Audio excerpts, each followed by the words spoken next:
perspective, being that you've been a healthcare operator for decades?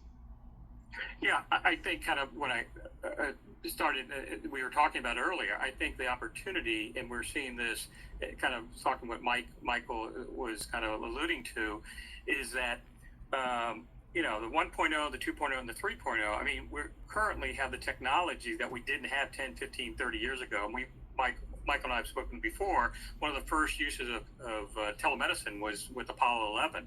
And I think Michael knows Buzz. I grew up with Michael Collins, who was famously had all the telemetry on him. And when Apollo 11 was done landing on the moon, Michael took all his telemetry off, right? And Houston said, Apollo 11, we have a problem. And Michael was famous saying, this Michael Collins, famous by saying, I'll tell you when I stop breathing.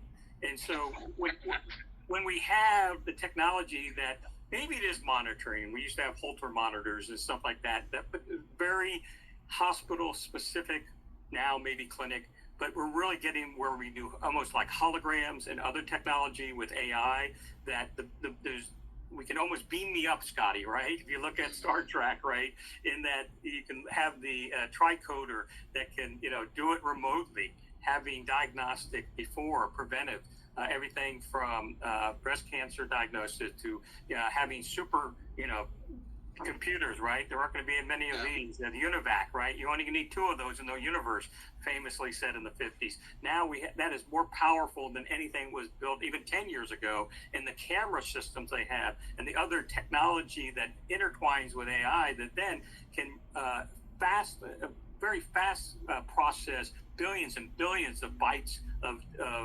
information that a clinician can't do as fast, but then ultimately can have the clinician, the doctor, or the psychologist or psychiatrist or whoever that if it's a disease of the mind or disease of the body, that can really accelerate that over the next 10, 15 years. And I'm most excited about it. I mean, we're very kind of spoiled and lucky here in the U.S. We can go to an urgent doctor or whatever, urgent care doctor or whatever. And as Michael said, you can call up, get a doctor in a matter of minutes if you go to, one of these online services. But look at, the developing countries, 1.4 billion people in India. Look at all the, the billions of people that are in China. You look at the people that are in Africa that were bypassing what they're not going to have to build some of these clinics that are very expensive that my father did, 50 years ago, right? That you're able to provide care by telemedicine and by, using AI to expedite prevention. So you are doing what Franklin said, and that vision becomes a reality. Mm-hmm.